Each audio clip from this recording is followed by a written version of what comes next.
Zoya and I waved our arms for a moment. I even forgot that I was holding a bouquet, but I managed to catch it just in time and straighten the tangled ribbon.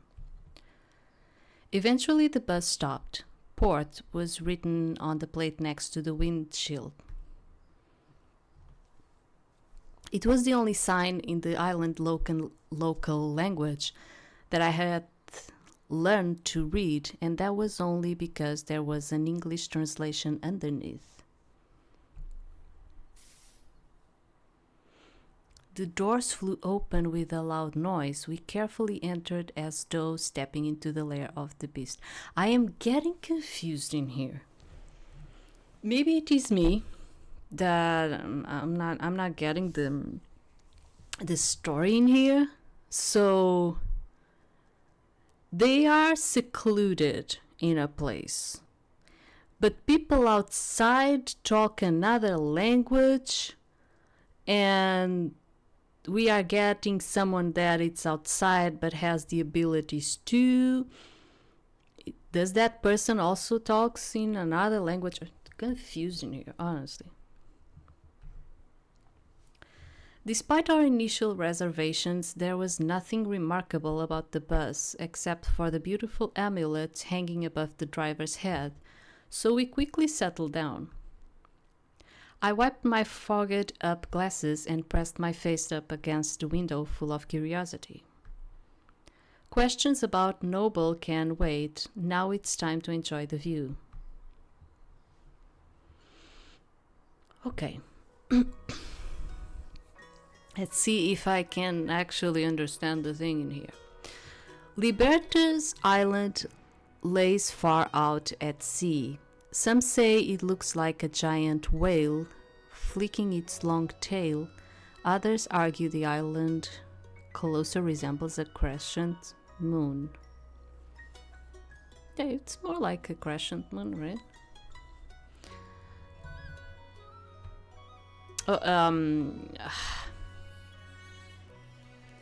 I wanted to... Yeah, I wanted to click in there. Notes, okay. A small island in the Pacific Ocean, shaped like a crescent moon. Some say it's like a new Bermuda Triangle. Okay.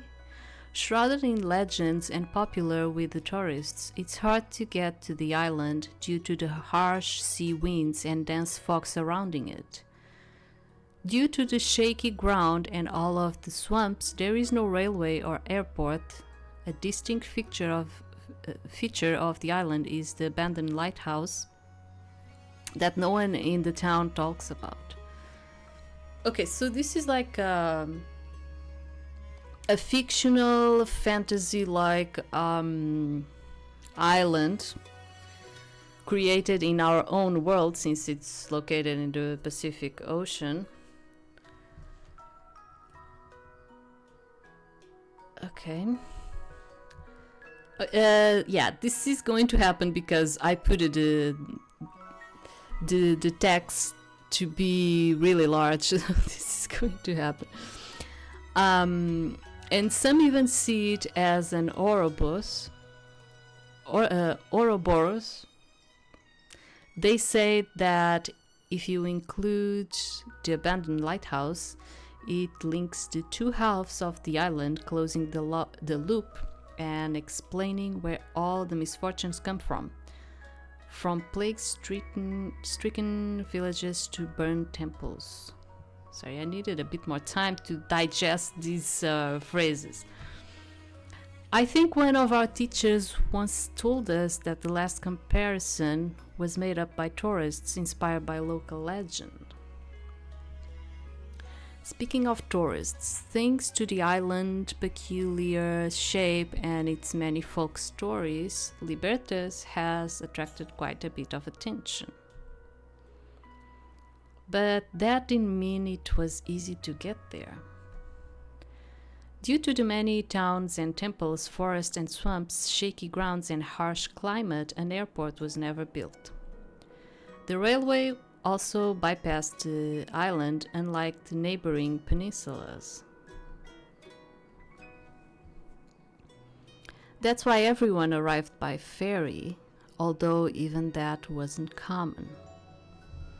So it's more like they are trapped in there. Like there's a real hard difficulty to go outside or come inside, as far as I understand, because of the fog and all of that, and the climate and all. But they have knowledge of things that are from the outside. You know, when you are like in an island that has no contact with the rest of the world, you wouldn't expect them to know about ferry boats, airports, stuff like that, right? Technology in itself. That's why everyone arrived by ferry, although even that wasn't common. At times, a thick fog would curl around the island. It puzzled the ship captains, who started calling Libertas another Bermuda Triangle. So there were few tourists here and the island. So yeah, they actually do get tourists from the outside apparently. And maybe that's why they have some knowledge of advanced technology. And the islanders lived off the fishery and agriculture. Only a few skilled guides dared to give tours, many of which often ended in disaster. Our research town was only built 5 years ago and was created to study anomalies, people with extraordinary abilities. The town was the research town. The town was found 5 years ago to study the anomalies. Before, there was an abandoned village in its place, the residents of which had died from an incurable illness. Animals are not allowed because the anomalies could accidentally harm them. The town is hidden from the outside world. Animals are not allowed. So what kind of agriculture are we talking about in here? Just in terms of like farming plants and type of that type of goods? I don't know.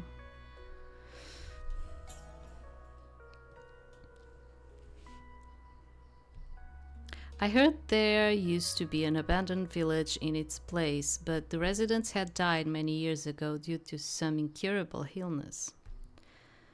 There were many such towns and villages on Libertas, the very thought of which always gave me goosebumps. On the way, I had a good look at the plowed fields, the seashore, and the fishermen boats. I even noticed a couple of guys from our research town gorging on the apples hanging from the trees. The idea of skipping school one of these days seems more and more tempting.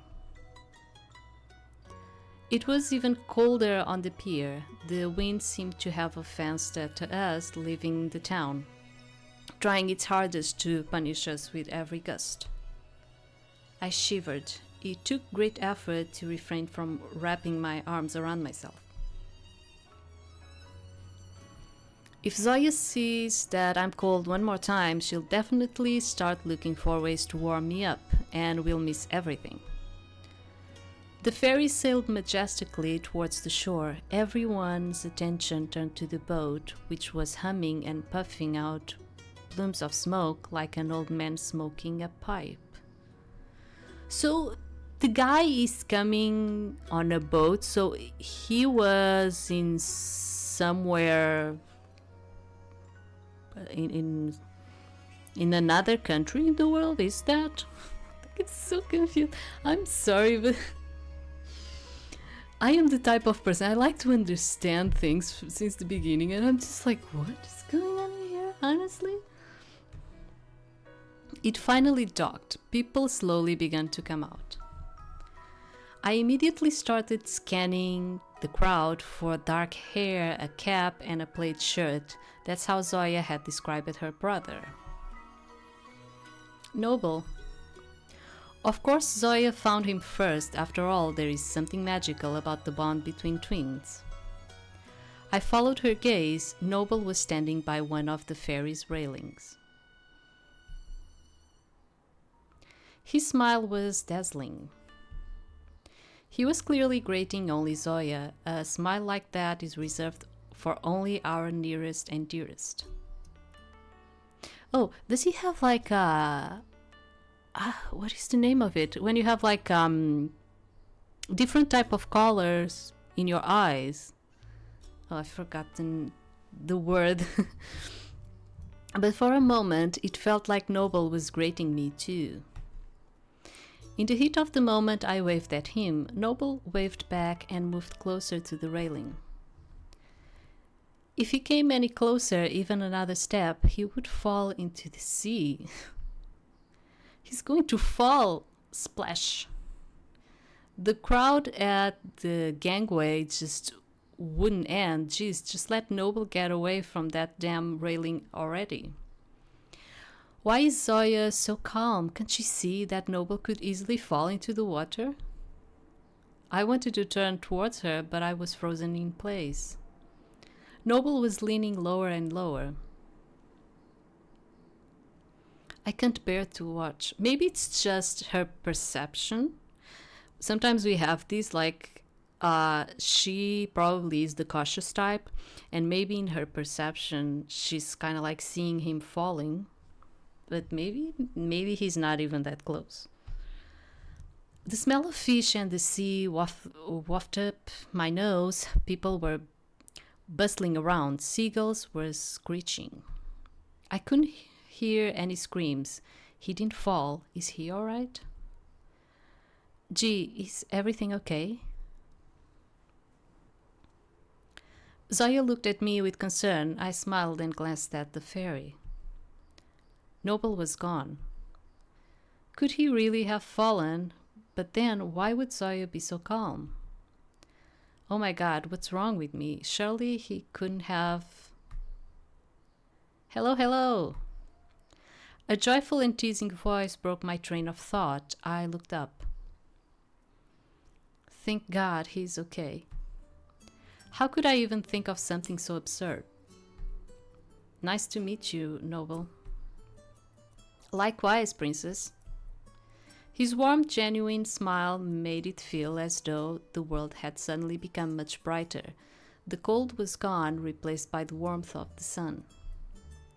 It gave me butterflies in my stomach. Wait, Princess? I only came to my senses when Noble pressed his cold lips to the back of my hand. There was a mischievous look in his eyes. It was intense. I immediately pulled my hand away and glanced at Zoya. She shook her head. I think I asked you to be more restrained. Why, I am the very picture of restraint. Noble shot me a cheeky wink. My confusion didn't seem to bother him at all. It's nice to see you, sister. He spoke the last word with a hint of mockery. Zoya sighed, but there was nothing but true joy in her eyes. I'm happy to see you too. They didn't hug or shake hands, yet looked at each other with a certain familiar warmth. Yeah, sometimes, like, brothers act like this, and I talk for myself. Like, me and my brother, we are really cool with each other. We really like each other, but we are not the hugging type with one another. Do you understand? It's not that we are not the touchy feeling type of people, but between us we are not much the hugging type of people. So sometimes you have this with siblings. I barely had time to soak in their long-awaited reunion before Noble's attention swung back to me. Whoa, you even brought me flowers. Thank you. Oh my God. He was already reaching for the bouquet before I could hide it behind my back. Sorry, but these are not for you. That's like so bad. What a shame. Seems they are meant for another lucky guy, huh? And where's my welcome gift then? Look at her eyes. Zoya gave him a stern glance. Nope. Well, how about this? Noble leaned towards me, offering his cheek. He even closed his eyes in anticipation. Time seemed to slow down. I recoiled in horror. My glasses slid down my nose, and I made a great effort to push them back into place. And then... Ouch! What was that for?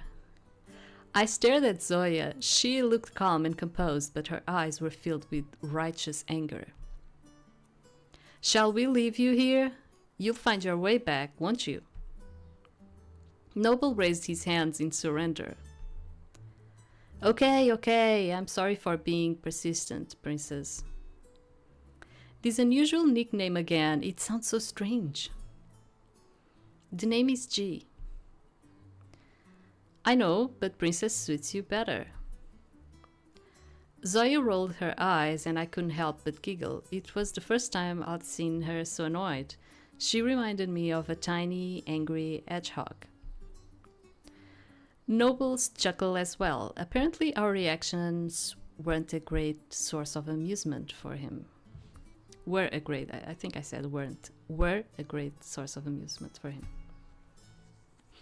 And then my gaze landed on a large clock hanging from one of the dock pillars. The time!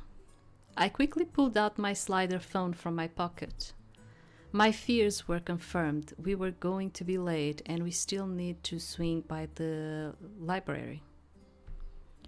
We definitely won't make it for the first lesson, but we must hurry for the second one.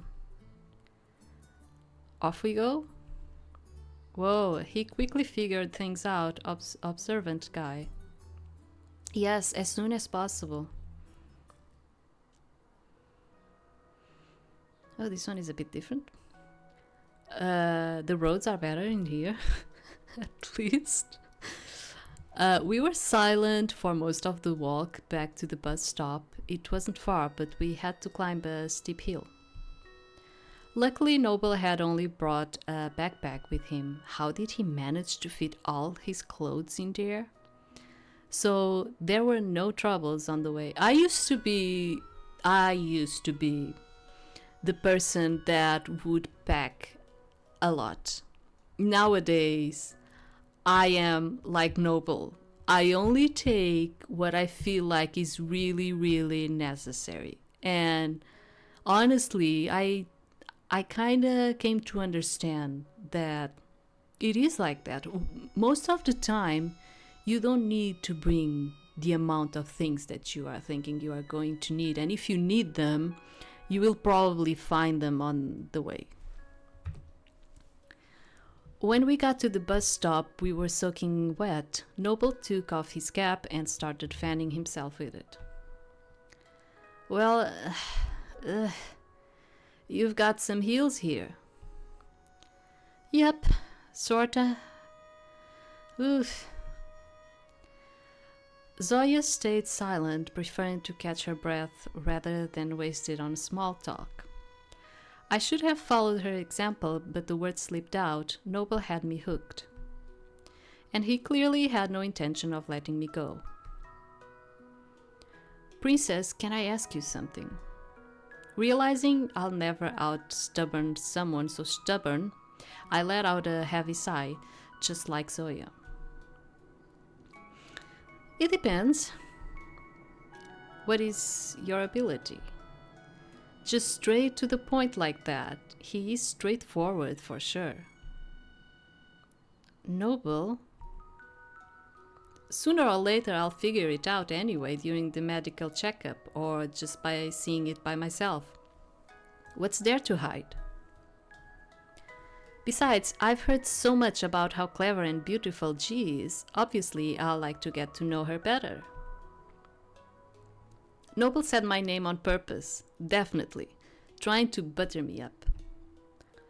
I glanced at Zoya. She shook her head. Noble immediately stepped in front of her and came closer.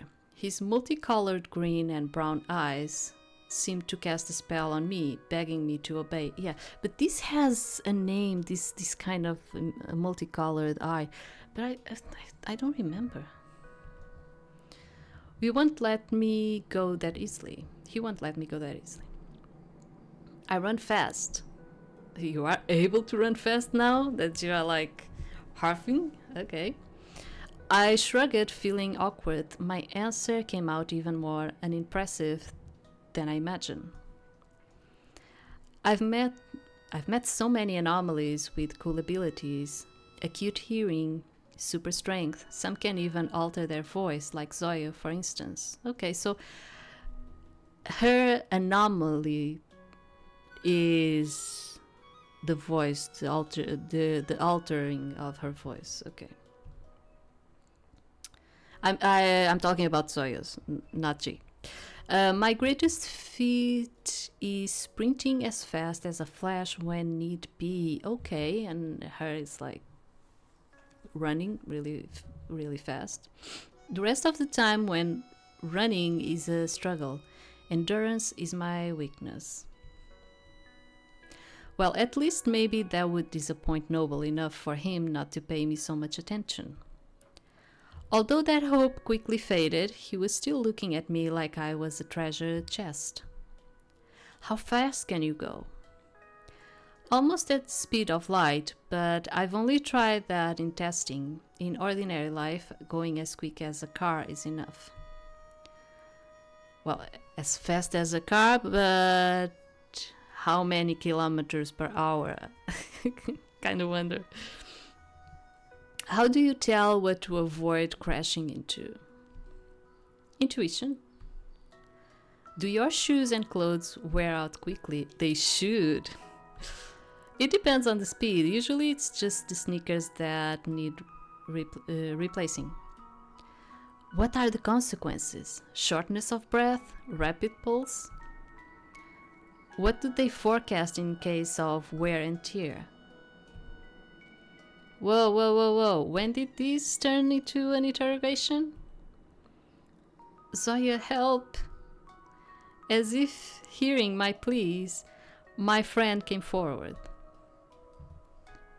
You told me you were dying to sleep. Why don't you lay down and get some sleep? That was before I met Princess. Now I'm wide awake. What is your ability?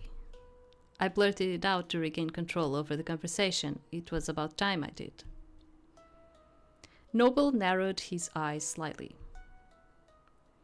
The bus is coming. He's not going to tell. I was about to protest that he was just dodging my question, but the bus appeared on the horizon before I could. That's not fair, but fine. I'll get every one of Noble's secrets out. It seems like island life is getting more interesting. Gee, are you okay? Of course. When the bus pulled up, Zoya and I stepped aside to let Noble go first. He bounded up the steps and then froze. What is it? I think I'm stuck. This life won't let me die. So possessive. Okay, he had a really huge backpack then. Noble was indeed stuck thanks to his overstuffed backpack, which was completely wedged between the bus doors. At first I expected Noble to show off his ability, maybe shape-shifting or walking through walls, but no. He just bent his knees, flailed his arms and giggled. Look, I'm flying! I glanced over at the baffled driver and a couple of passengers, their eyes wide and staring at Noble. I couldn't help but burst out laughing. I wish I could see his face. He was stuck with his back facing us. Are you even planning to get out of there? Haven't decided yet. Are we running late? Yeah, you know we are running late, dude. While Noble and Zoya were talking, the driver slammed the doors and came over. He was furious. Whatever he was saying, we couldn't understand at all. Maybe it was for the best. Before the driver went from the words to action, we had to do something. Noble, take the backpack off. We'll push it. Noble huffed irritably. It was easy for him. He wasn't the one staring down the driver's flaring nostrils and huge fists. Zoya turned it around, saw the situation we were in, and with a straight face, tugged on one of the backpack zippers. Hey, that's not fair. Maybe it's like full of porn? I don't know. I mean, he's a teenager, right? Don't tell me you are going for that pocket. Oh my god. A mysterious pocket in the front of Noble's backpack. What lies inside remains a mystery. Zoya said nothing, calmly slipping her hand into the front of the backpack. I wonder what could be so secret that even Noble got upset. But before I could get any closer, he freed himself from the straps, darted down, and grabbed the zipper. However, Zoya didn't remove her hand, leaving the zipper half open. Okay, I was wrong. Noble grinned awkwardly like a child who knew he'd done wrong, fluttering his eyelashes in a plea for forgiveness. Zoya gave him a long look and went on unzipping the backpack. Hey! Wow, looks like Noble really was trying to stake his claim. During gym classes, me and Zoya were always neck and neck. We could barely manage push-ups. We'll be out of breath after a couple of laps around the stadium and dying after 1 minute plank. I couldn't even imagine her being so strong. Well, maybe it's just Noble being weak. The driver, unlike me, wasn't impressed in the slightest. His face turned an angry crimson as he began moving towards the twins, clenching his fists. Yeah, he was just messing around, probably. Guys, one word from me was enough to distract Zoya. Noble, not expecting her to loosen her grip, yanked the zipper violently, sending himself flying. With nothing to grab onto, and being already distracted by the driver, his flight resulted in an unexpected meeting with the local asphalt. Me and Zoya froze. Even the driver stopped in his tracks, speaking now in a calmer manner. Oh yeah, soft landing. He chuckled and got to his feet, brushing off his pants. Noble got up, and I nervously fiddled with the ends of my glasses. His palms were bleeding and covered with dust. Close the pocket, will you? Remarkable. Despite falling a meter and badly scraping his hands, leaving them covered in blood, he didn't seem to be in any pain. Another similarity with Zoya, I remember how she had once trapped her whole hand in a door. Maybe they do not feel the pain or something? She looked at her injured hand with little concern, as if she'd just gotten a splinter. Then, with an unsettling calmness, she headed off to the nurse's office. While I was reminiscing over the past, Zoya actually yanked the zipper back. Then she and the driver shoved the backpack inside. The man exhaled, muttered something softer this time, and headed back to his seat. I kept glancing at Noble's scrapped hands. What should we do? That could get infected. Unlike me, Zoya remained calm. She meticulously examined the wound, like how she would if she wasn't satisfied with the color combination of an outfit. Antiseptic cream? In the back pocket. Do you have any cotton pads or wipes? In the front pocket. Great. Come on, G, before this weirdo does something else. We got on the bus. Zoya calmly dabbed at Noble's palms with a cotton pad. I watched her spellbound. Once, when I hurt my knee, she'll treat my scrap in the same calm way. Even though Zoya appeared so delicate and soft, she was incredibly calm and composed, handy during an emergency. Noble thanked her and immediately fell asleep. For a moment I felt disappointed. I thought he would keep us entertained with stories the whole way. I would have seized the opportunity to find out about his ability. Actually, SARS. Well, this was even better. Finally, I could relax and enjoy the ride. After wedging Noble's bulky backpack by his feet so neither of them would fall, we climbed onto the back seats. As per usual, Zoya pulled out her MP3 player and gave me one of her earphones. A few moments later, a gentle, soothing melody floated into my ears. I sank into the enchanting sounds of the flute and guitar. The accordion and the quiet beat of the drum carried my thoughts far away. But the heart of the song were the vocals. A woman's timbre enveloped the entire melody, filling it with deep.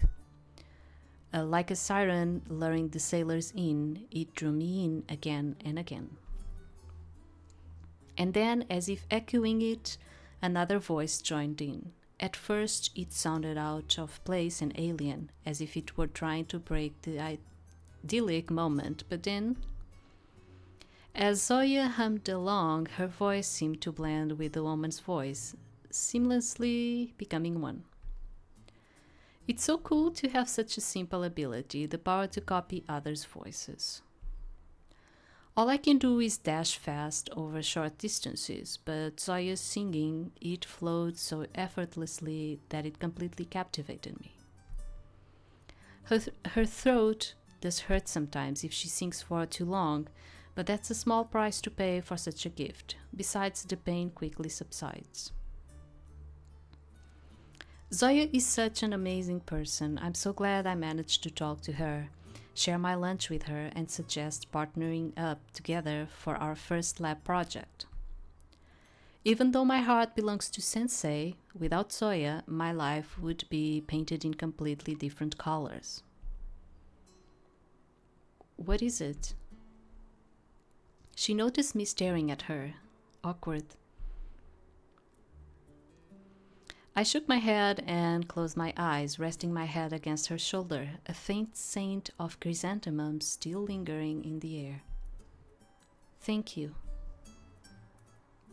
For what? It's me who should be thanking you. Thank you, G. Thank you so much. Then do me a favor and sleep.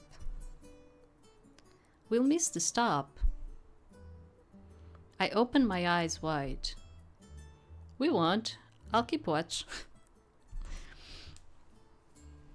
Zoya gave me a doubtful look, then, as if giving in, she leaned her head towards the window, ready to doze off. Here, you can rest your head on my shoulder. I shrugged my shoulder in invitation. She froze, her eyes seemed to ask, really? Is it okay? Come on. Zoya smiled with gratitude and carefully nestled against my shoulder. Her eyes fluttered shut. Sweet dreams, Zoya, no nightmares. None, she murmured as sleep finally claimed her. What floor? Second, classroom 223. I don't know, do you say 223 or 223? Turn right, right! Noble, that's left, damn it! You should have just said it, it was your right. And who asked you to run backwards? My heart was thumping in my chest because of all of this running. We didn't miss our stop, but we had lost plenty of time. Waking Noble up was like trying to pull a drowning man out of a swamp. Zoya insisted on bringing the chrysanthemums to the library. Noble and I sprinted down the hallway. Guess who kept skidding around the corners thanks to their gigantic backpack?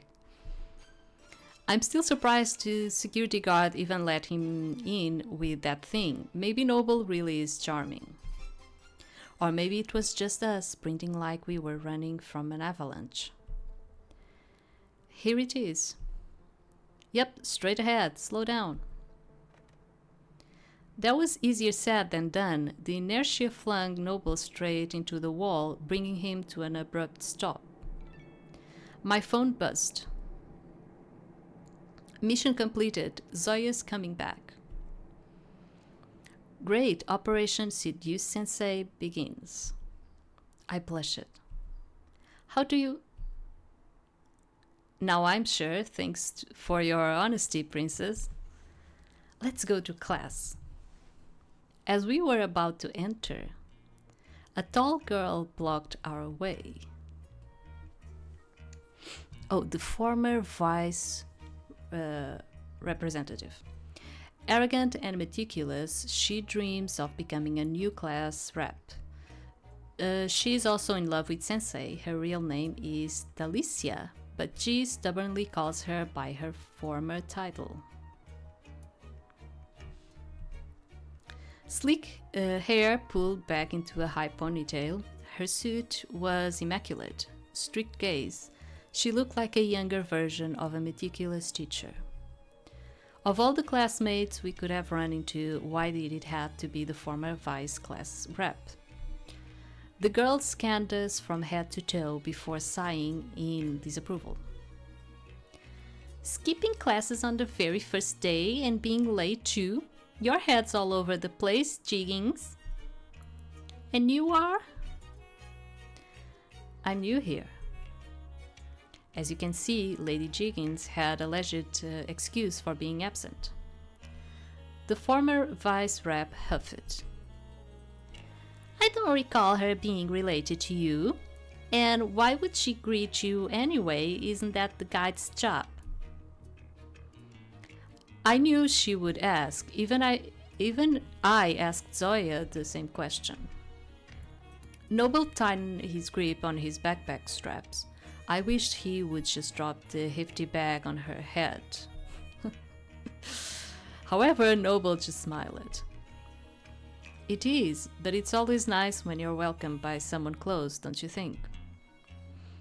The former vice rep looked at me and chuckled.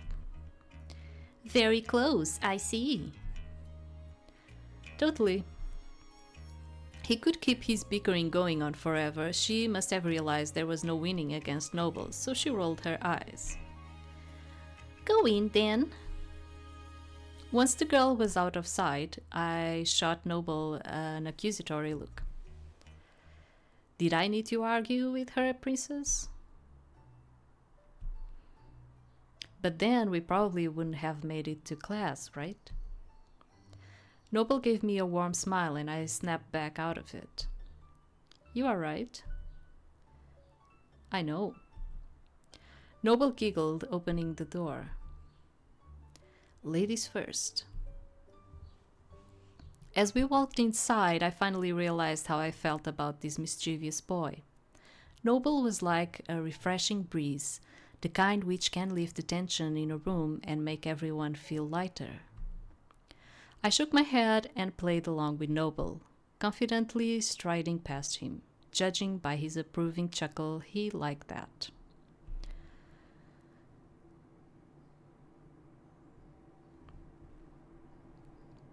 Time to find our seats. Since the lab work was already in full swing, Noble and Zoya took a seat at the back desk, while I slipped into the one in front of them. Sensei allowed us to conduct experiments in groups of 2 to 4, so we decided to work through the tasks together. While the teacher was away, we managed to write down the lab template into our notebooks. Equipment, experiments, formulas, and other funny stuff. Well, by the time I finished, Zoya and Noble were still struggling with the formulas. With nothing else to occupy my time with, I started reading the textbook to understand how to trigger different chemicals reactions. But I found it hard to concentrate. Distracted, I noticed myself and some of the other students glancing over the gigantic backpack we had propped against the far wall. It stuck out like a sore thumb among the shelves and potted flowers. Much like Noble himself, he still hadn't taken off his cap, despite the vice rep's demands. I wanted to watch a bit longer as she slowly lost her patience trying to reason with him, but then the door opened. My heart skipped a beat. Sensei. This is the sensei. A chemistry teacher, okay. A chemistry teacher and G's homeroom teacher. He's perfect in every way. Gentle, handsome, attentive, responsible, and always ready to help. Oh, he comes from Japan. That's why they want to use the sensei kind of thing. Okay. He comes from Japan, so his nickname Sensei quickly stuck. He is not married and nothing is known about his relatives. Yeah, because I was kind of like finding it strange that in a Western otome you would use, but you have other games that they actually use the Japanese honorifics and stuff like that. But for me, it's more like if you developed your game in a Western country, why not use the Western things? You know, if one day it goes to Japan, it reaches the Japanese people, they will deal with it. You know, they will put the honorifics and stuff like that. You know. Okay, so now I understand why is she calling him sensei. Although sensei for the Japanese does not mean that it's always like a teacher, okay? The sensei is someone that has a high regard, okay? It could be like a doctor, so it could be a teacher, it could be a doctor, it could be a very well-known author. Yeah, you can use it in a lot of ways. It's usually like someone that has a certain, I don't know how to put it, like a reputation, a certain, I wouldn't put it like nobility. It's just someone that has some kind of knowledge, yeah, more like that, some kind of education and knowledge, like that's a sensei. The voices of my classmates abruptly fell silent, as if a conductor had suddenly raised his hands and ordered the roar of voices in the classroom to stop. Everyone simultaneously turned to look at the slender, tall man entering the classroom. No, not entering, gliding with the pose of a dancer. Sensei thoroughly scanned the room as if he wanted to etch each of us into his memory. In those deep, dark eyes lingered an ancient wisdom. Fine aristocratic features, a gentle smile, full of kindness and warmth, immaculate clothing. Everything about him was flawless. It was as if the gods had sculpted Sensei themselves. As if listening to the heavens, we never called him by his real name. It had been this way for a long time. The first students who discovered he had come from Japan addressed him only as Sensei. Eventually, the nickname grew so natural, even the other teachers started using it. Sensei had been late to classes only twice. The first time was when a girl had a nosebleed upon seeing him, and no, it wasn't me. and he took her to the nurse's office. The second was when the principal summoned Sensei. Like, so I always laugh about this. Like, this is not a common thing. People getting nosebleeds by seeing someone that they like. This doesn't happen.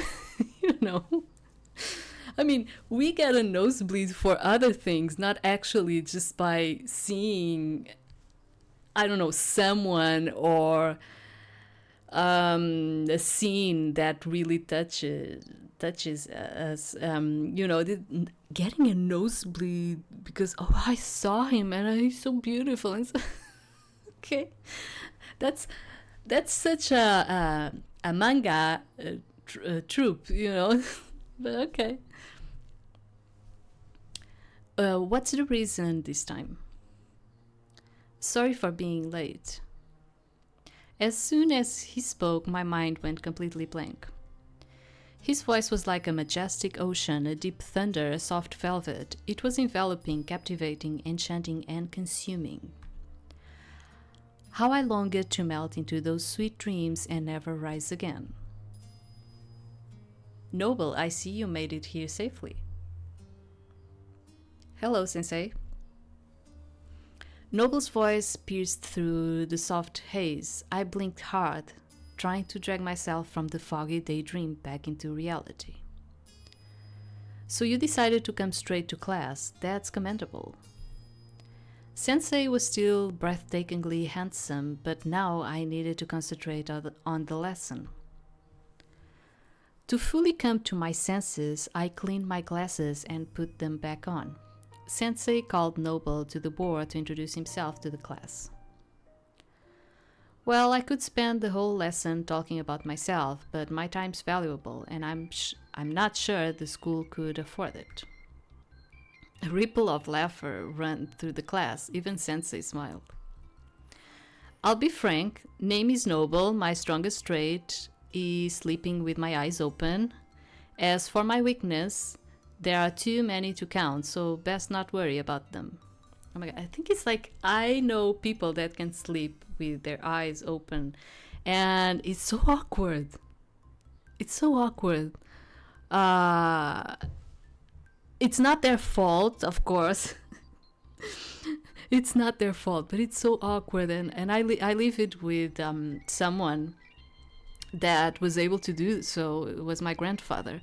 And sometimes in the morning when I went there to his bedroom, I was like, look at him, and his eyes were open and he was sleeping. It was so awkward. I hope to find fellow horror fans to watch movies together and go to abandoned temples. I heard there are a lot of them on the island. As if someone's willing to share their homework for chips or a soda, we'll definitely get along. Okay.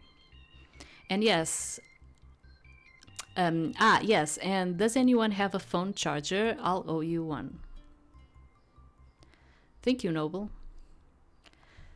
The class clapped politely. Some were smiling genuinely, whether out Sensei's approval or because they really enjoyed Noble's performance. My ears burned with embarrassment. How could he say all that? Noble, it seems, didn't care. With a roguish smile, he gave a theatrical bow and made his way back to his seat. The boy beside him handed over a phone charger. Gee, Zoya, I'm glad you made it in time for my lesson. I instantly forgot about Noble. I wanted to exclaim, we'll come to your class no matter what, Sensei, or we would have never skipped it. But I just smiled and fixed my glasses, though they hadn't even slipped this time. Our lab task is quite simple, but you should be careful not to get confused.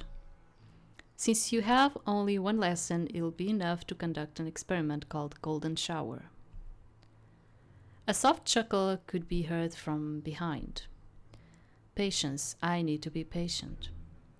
Sensei explained how to work with the chemicals, then took his seat and started filling something out in the great book. We went to get the flasks. Judging by the look on Noble's face, I knew the fun was only just starting. I was planning to keep an eye on him so that he wouldn't blow things up or set the glass on fire. But when we reached the chemicals, the thought completely slipped my mind. So what do we need? Yep, lead nitrite, potassium iodide, and acetic acid. I was so bad in chemistry lessons, honestly. Yeah, not for me. I really like to see the experiments and all, but I was so bad. There aren't that many elements in the reaction to mess it up. An experiment should look beautiful. I've already seen it in the pictures. We can definitely handle. Noble, put the iodine back, please. Don't we need it? We need iodide, potassium iodide. I've already got it. What about the lead? I already have lead nitrite. And before you ask, I've got the acetic acid already. What do I carry then? Noble looked like a pouchy child who had begged to help out in the garden, only to be handed a bucket and spade and told to go play in the sandbox. I giggled and pointed Noble to the flasks. You get the most important mission. You won't break them, right? Can't promise anything. I shouldn't have asked. Fortunately, we made it back safely. I immediately poured the potassium iodide into the flask and added the lead nitrite into the beaker. I need to keep in mind that it's quite toxic, so I've got to be careful with it. Zoe and Noble watched me obediently. So now we add the acetic acid to the lead, correct? I nodded. Noble, go boil the water. Can you handle that? Please, 250 millimeters, right? Wow, I thought he hadn't listened to Sensei after hearing the words golden shower. Maybe he called potassium iodide for fun. Give him a reason to joke and he'll drive the whole world crazy. Good memory. Noble let out a smug chuckle and eagerly lit the alcohol burner. Then pour 175 millimeters into the beaker, the rest in the flask. As you command, Princess. It was my turn to smile. Once the water had boiled, we thoroughly stirred the solutions. Only the final step remained, adding lead nitrate to the potassium iodide. In an instant, the water had turned yellow. As if enchanted, golden particles floated up from the bottom. It felt like we were steering golden sand and shaking a crystal ball from which tiny snowflakes were falling. It was mesmerizing. A golden shower indeed. Noble chuckled, clearing the leftover lead nitrate from the burner. Just as I thought, he had poured a lot more boiled water than needed, so we ended up with too much solution. He does know how to mess everything up. What is it, Princess? I snapped. What's so funny? You really can't tell? Gee, just ignore him. Okay, I'm sorry for not being serious. But you've thought of the same things I did, haven't you? What were you thinking about? Noble smiled cunningly. Should I say it out loud? Judging by his look, he meant it.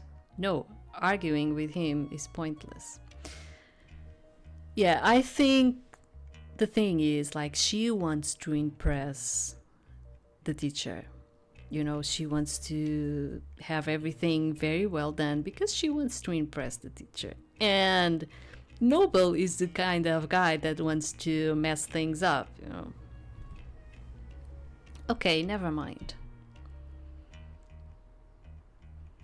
Do you know that G, like Sensei? It all happened in a flash. I abruptly reached out for Noble. The burner, thankfully, had already gone out, so I didn't burn my hand. However, Noble jolted suddenly, spilling the last of the nitrate across the table.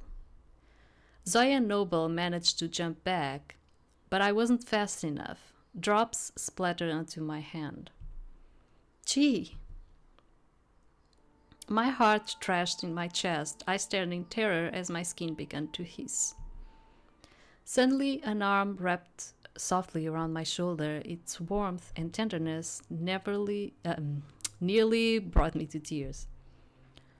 You need to rise your hand. Come on. Zoya, Noble put on gloves and cleaned the table. As if under a spell, I followed Sensei to the sink. I let him take my hand and put it under the running water. By the way, this is another type of thing because it's acid and stuff like that.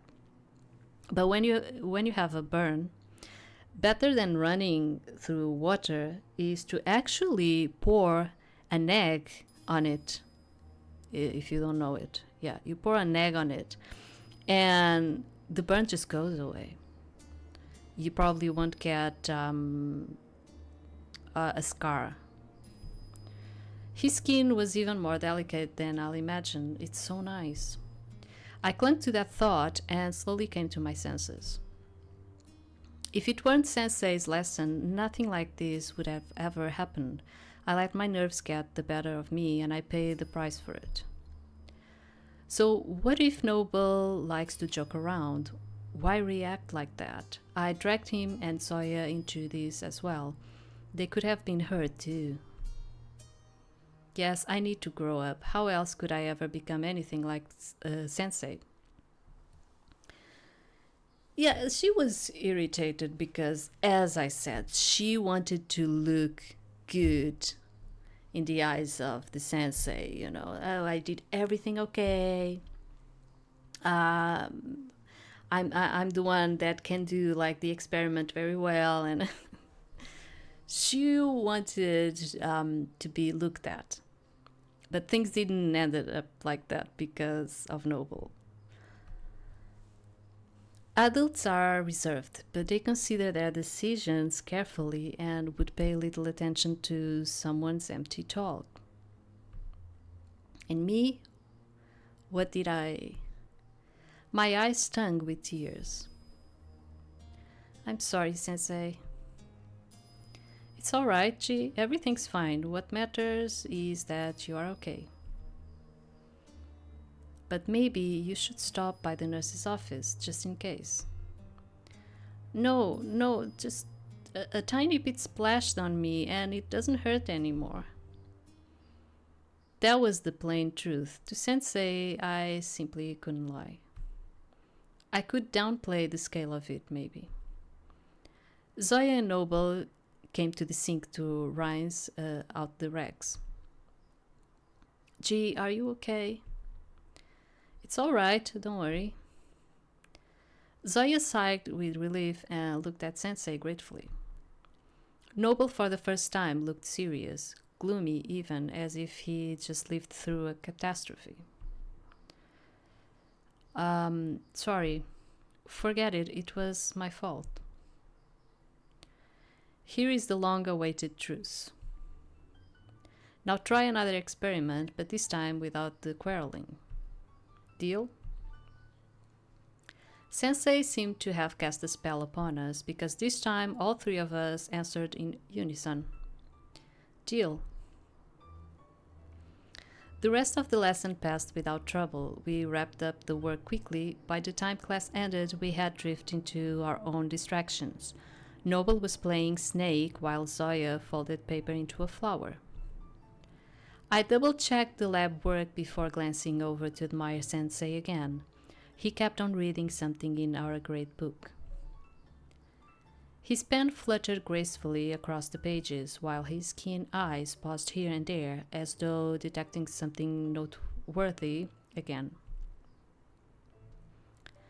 I noticed Sensei always checked the grade book several times, writing down the homework in a separate column, so students could always double-check and never forget. He was also analyzing our grades in other subjects, keeping track of our performance, ready to help us if needed. We were incredibly lucky to have Sensei as our homeroom teacher, insanely lucky. I sighed. Why did the lesson have to end so fast? My classmates crowded around the sink to pour out their leftover solutions. Some were already hurrying to return the raised flasks and beakers to the chemistry lab. Sensei got up from his chair and headed towards the chaos. He caught a beaker just in time before it slipped from the sink, then gave the struggling vice rep a hand to carry a couple of empty flasks. I smiled. After such obvious attempts to grab his attention, Sensei would only see her as a helpless little child. Soon the crowd thinned and disappeared through the door. A sudden sound from behind immediately caught my attention. Let me help. Zoya handed me over the burner and 2 flasks. Noble put away his phone and stretched like a cat waking from a long nap. Then I'll take these beauties. The boy lifted a big beaker and 2 measuring cups containing a dangerous liquid. Oh my god. Just be careful, alright? Careful is my middle name. Yeah, it is. I shook my head. He never learns. We finally finished washing up and handing over all the equipment. Noble rushed to the back seat. He looked like a hamster that has finally found a way out of the cage. Zoe and I took our time. No point in hurrying when there are tons of boring lessons ahead. Besides, we still need to hand in our notebooks with lab work. While Noble was struggling with his heavy backpack, which got stuck in the aisle again, Zoya and I took our notebooks and headed over to Sensei. The classroom was empty, only a few students who were hurriedly finishing formulas and others who had just started to wash their equipment. As we came closer, I caught my breath. A flutter of butterflies burst inside me, and my body felt light and airy, like a cloud. Quietly, as if afraid to wake a sleeping baby, I put away my notebook and stepped aside for Zoya. That's it. Time to leave. Leave? Yet one comforting thought lingered. I'll finally be able to give him the bouquet after school. I could barely force myself to look away from Sensei and turn around. Zoya, gee, stay for a couple of minutes. I'd like to have a word with you. My chest tightened. Could it be that Sensei had read my thoughts? Had he somehow found out that Zoya and I went to the flower shop? No one knew his true ability. It could be anything. Which was really frightening. Legs trembling, I turned it back. Suddenly, I felt something warm squeeze my hand. Zoya, thank you. Sensei flipped through a couple of pages in the grade book, fixed the notebooks into a perfect stack, and finally looked at us. Since you missed the first lesson, I'll repeat it for you in person. In 2 weeks, elections for the class rep club will be held. Gee, if I remember correctly, at the end of last year, you expressed a desire to participate. So, the class rep club, the student council, okay. It is secretly named the Sensei Club because he's in charge of the club. Each class selects a representative and vice representative. The elections will be held in 2 weeks. The participant is required to apply for it and give a speech. Relief rushed through me, replaced by anticipation. Right, the elections. The class rep club was the student council. From each class, a rep and a vice rep were chosen. A few times a week, the elected students gather for meetings to discuss academic performance, career guidance, events organization, and medical checkups. Sounds boring, right? It does sound boring. Got it. However, the class representative club has another more popular name among the students. I don't think it's hard to guess. The Sensei Club. The name speaks for itself. Some years ago, students wanted to be elected only because Sensei was in charge of the club. One can easily imagine the chaos which ensued because of such people. Since then, the voting system has been refined. Before, the rep and the vice rep were chosen only by the students and the homeroom teacher. Now the decision also involves other teachers and even the principal. As Sensei said, the elections begin 2 weeks after the start of the classes. This is my graduation year, so I wanted to use every opportunity to stay close to Sensei. Fortunately for me, the smart and resourceful class rep left the island for some reason at the end of last school year, which left only one rival in my class, the former vice rep. She won't give up her place easily. I'll have to put a lot of effort into winning. This is like something that I never ever wanted. And in my class, there was like one time that I was elected. And I gave up my place. I gave up my place to be just the vice. I said, okay, I stay as the vice since no one else wants. But I didn't want it, that type of responsibility. I didn't want it.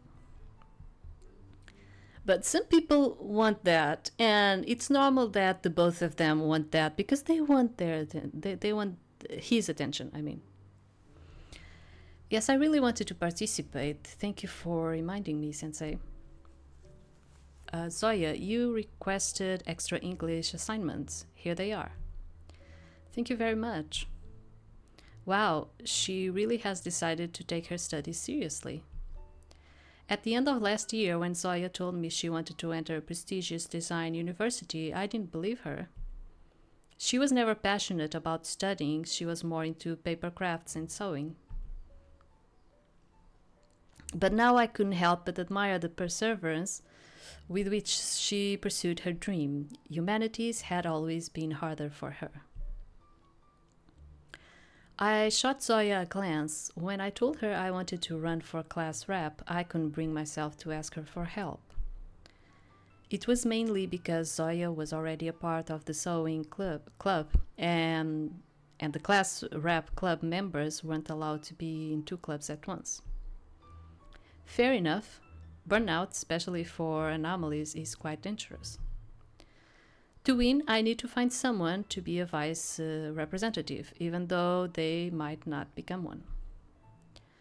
Zoya decided to focus on her studies, so I definitely shouldn't ask her for help.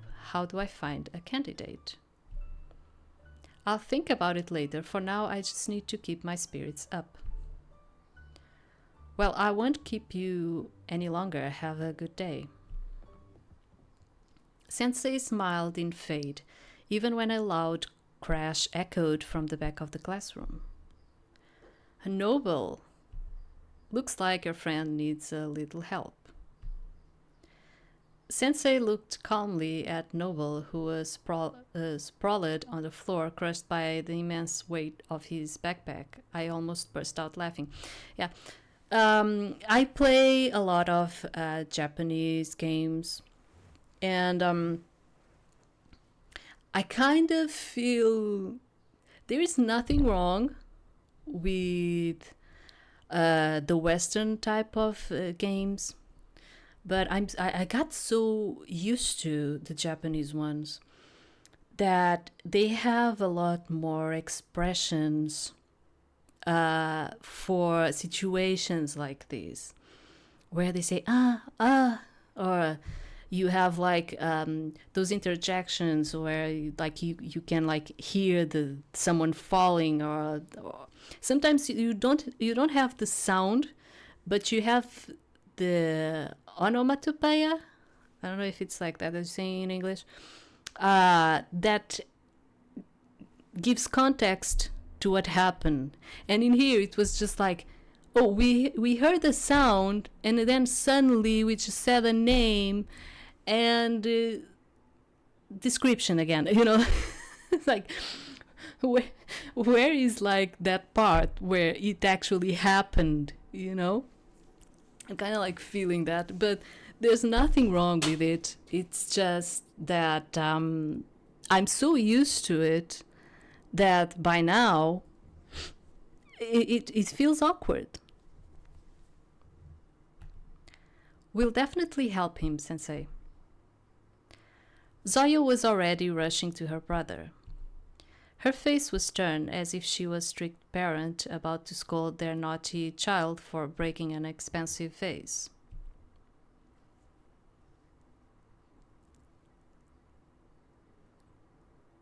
Oh, see, now you have that.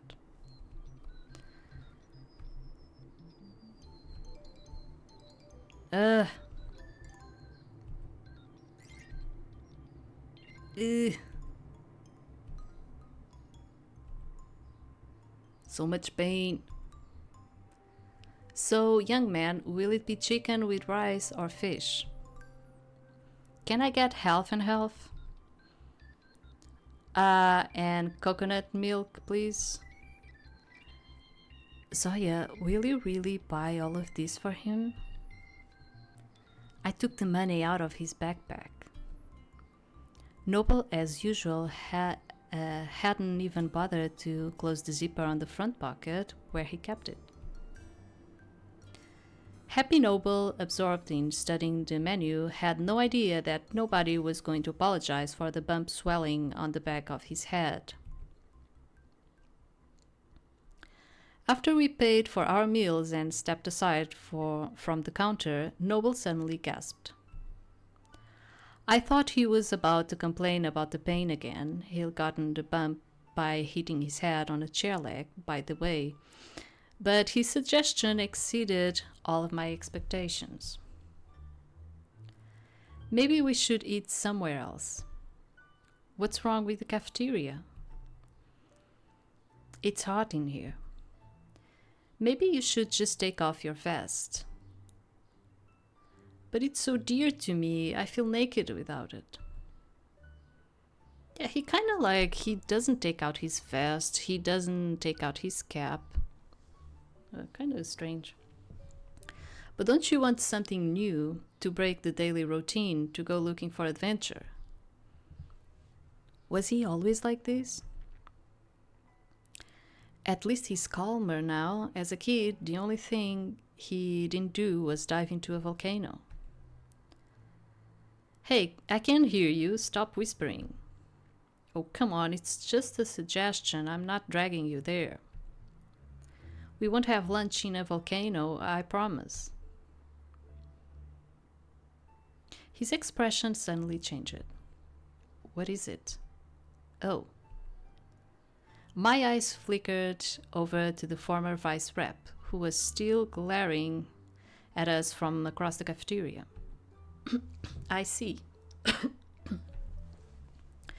Noble was right about one thing. We really did need to break out of our daily routine.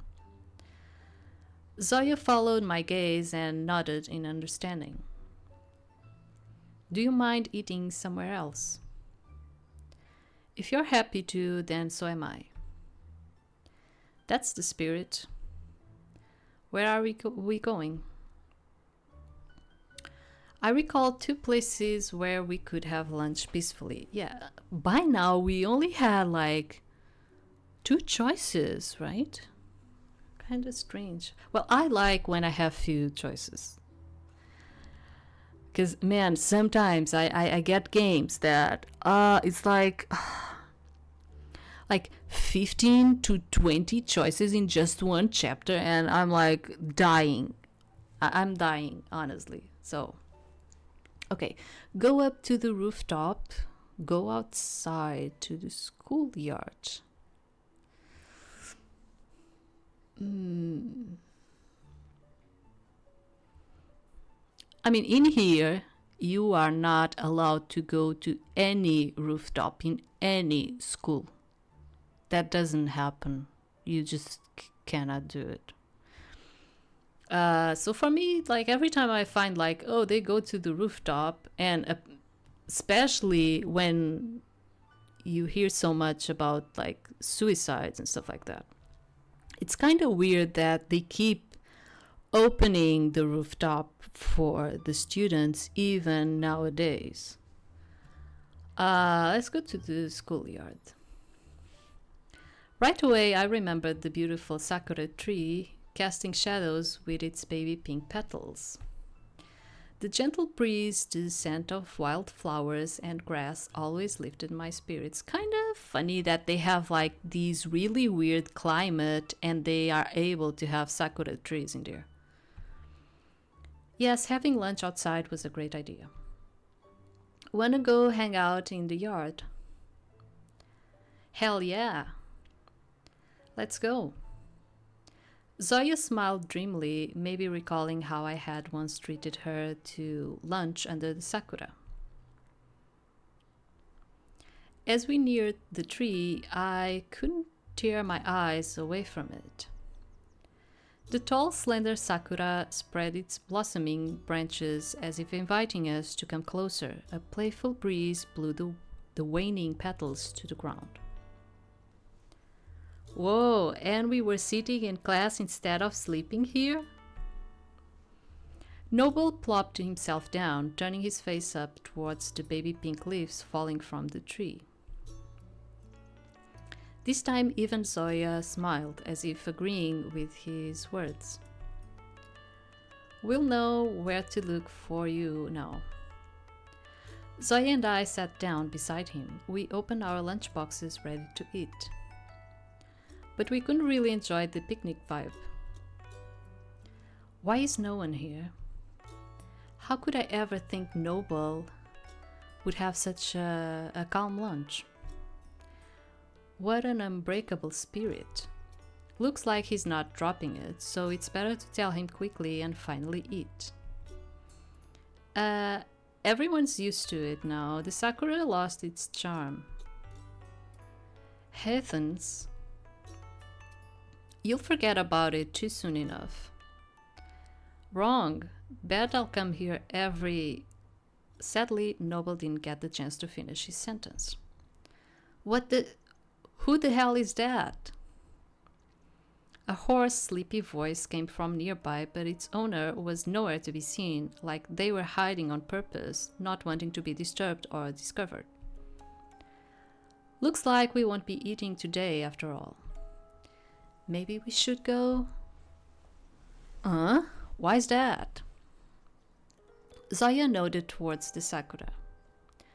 Noble gave the tree a good look, gathering his thoughts, then he raised his hands towards the sky. Oh, venerable tree spirit, we apologize for the racket. We'll just eat and be gone, okay? Just shut up already, jeez. The person above the tree coughed, and I listened closely. Initially, the voice appeared to come from behind the tree. Sorry, I think I want to sneeze. But that was an illusion. I tilted my head up. The voice was coming right from... I should have just kept my eyes on the lunchbox. On one of the thick branches sat a boy I wished never to meet again. Raj. Zoya muttered under her breath, but I heard her anyway. Yes, Raj, my childhood best friend, the very reason I chose to come to Libertas Islands. The very reason I chose to come? Okay. G's childhood friend and the principal's grandson. He has ignored any of G's attempts to rekindle their friendship. Once a cute and a kind boy, he has become a malicious bully who hates those around him. As a child, he used to love stuffed toys. He also frequently skips lessons, but he quickly catches up. So something must have happened between them. And my ex-friend. We've only seen each other here a couple of times, and I still couldn't get used to how much he had changed. Even his name had faded into oblivion. G, wait.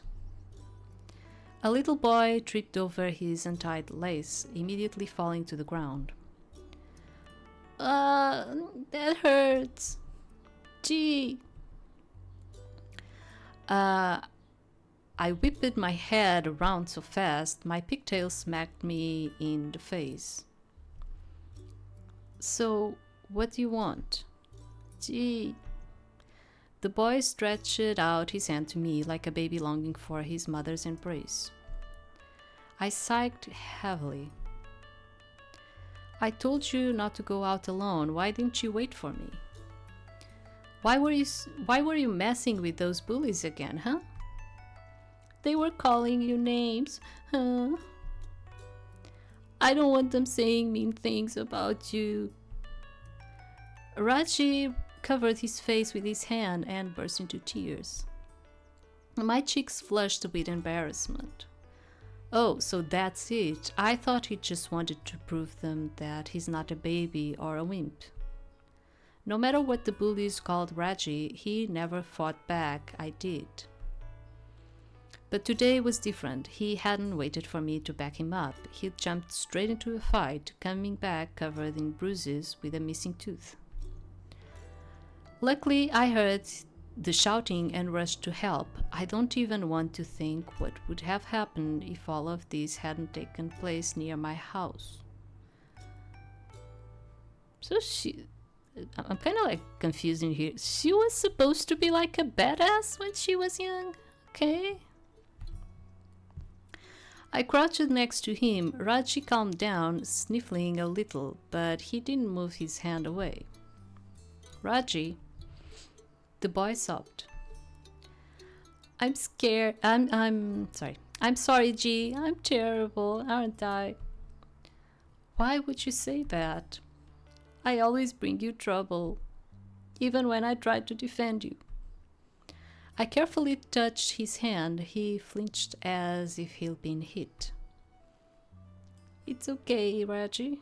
I like being friends with you. I'm losing my voice. The trouble is the bully's fault. Come on, look at me. He finally showed his face, tearful, dirty, but incredibly happy. Raji always looked at me as if I was a precious treasure to be cherished and kept safe.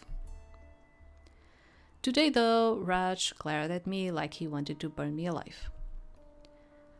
What are you doing here? I still don't understand why he began to hate me so much. It was Raj who left without a word. It was him who treated me coldly, pretended we were complete strangers, only to snap at me and tell me to stay away. So why? I looked away, not daring to look at him anymore. Noble, on the other hand, looked up and chuckled in surprise. Whoa, you're not gonna fall off there, are you?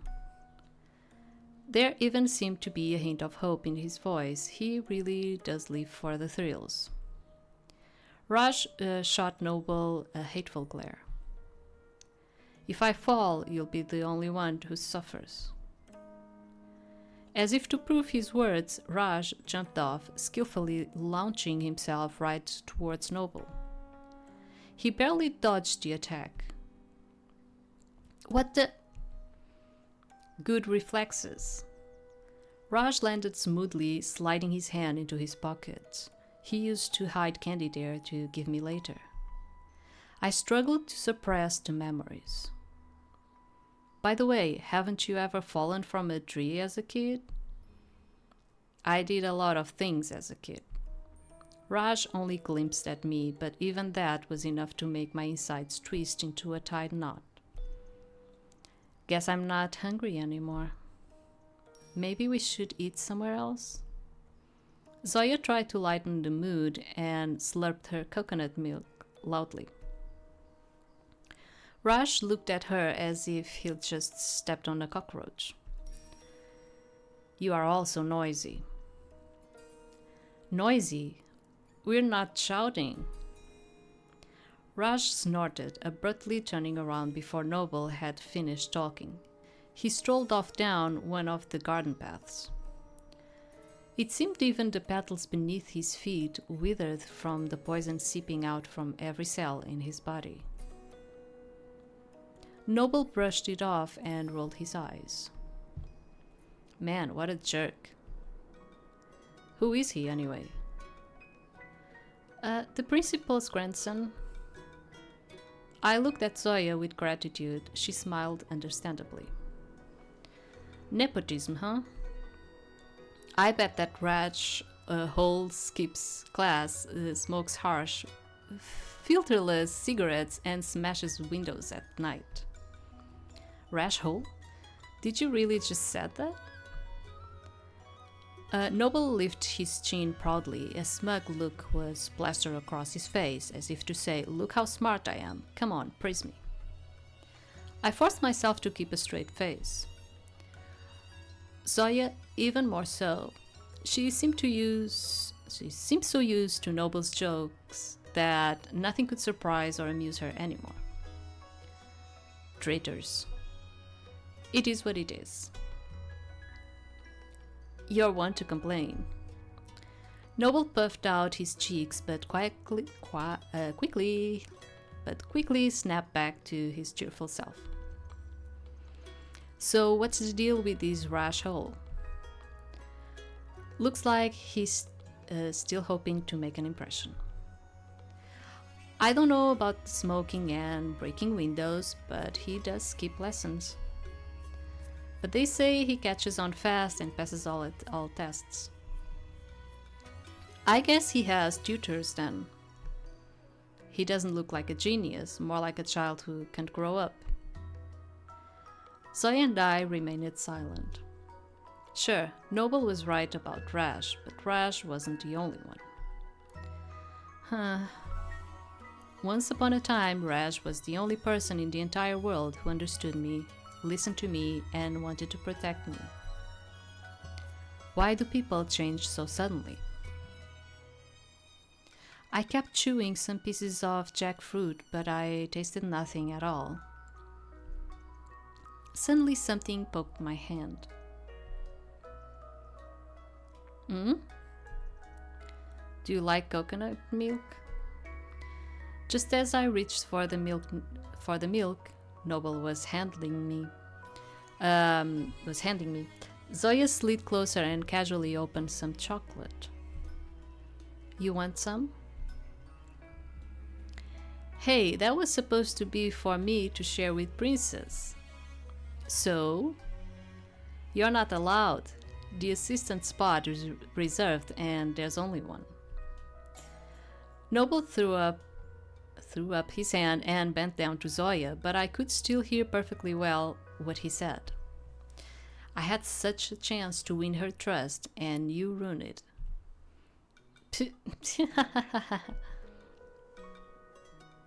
Thank you.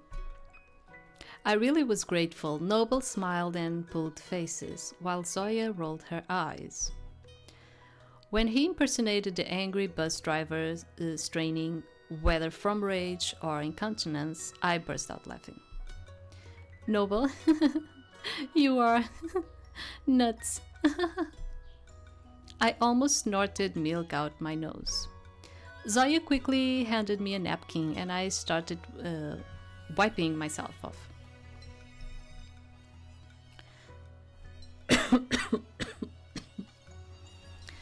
Noble, pleased with the Noble, pleased with the effect, leaned back lazily against his backpack. Right, since he brought up this morning. By the way, what's in your front pocket? I hadn't been that confident little G for a long time. Someone who would punch bullies and stick her tongue out at grumpy shopkeepers. The one who was always asking questions, trying to learn everything. So even I was shocked, I just straight up asked Noble about such an embarrassing secret. I felt lost. Noble was too. It was the first time he actually shut up for like 2 seconds. Yes, Noble, don't you want to share it with us? Are we that close already? Man, he pulled himself together so fast. I kept looking between Zoya and Noble. They looked at each other as if they held the secret to destroying the world or knew the answers to every test. The latter would have been really handy. Too bad it's impossible. Noble was the first to break. I could have said I have a plan to overthrow the principal and take over the island, some local treasure maps, or a route through plagued villages. But you wouldn't believe me. I wouldn't. It's a shame. When Noble reached into his pocket, Zoya gave him a suspicious look, raising her eyebrows. A moment later, he pulled out a folded sheet of paper. She smirked. Are there really maps in there, a plan? I didn't believe him. I can't, right? Hee. He began slowly unfolding the paper, so slowly I changed my mind several times about what it might be. By the time I decided it was probably something inappropriate, I saw some strange, ornate symbols. It's a summoning ritual for the demon of knowledge who helped me pass my 9th grade exams. Yeah, because he remember, the description said he kind of liked the occult kind of things. Almost immediately, Noble folded the sheet back. Okay, that's enough, or else you might memorize it and become A+ students. Zoya gave her brother an indescribable glance. Do you understand what's written in there? Of course, or else the spell wouldn't have worked. But it's not even Latin. What language is it? Noble narrowed his eyes slightly. Latin? Too easy. Yeah, it is this. Okay. Do not remind me of Latin, please. It's way more interesting to study languages that are a lot more ancient. I couldn't tell if he was joking or serious because Noble, as usual, quickly changed the subject. Surprisingly, his story about the trip to the island drew me in so much I didn't even notice that lunch was ending. It was time to head back to school. Thank you. Was it fun? Absolutely. Great, Dan. No matter what, gee, you can count on me. Thanks to the twins, I'll manage to calm down and head to the class almost as confident as I was before.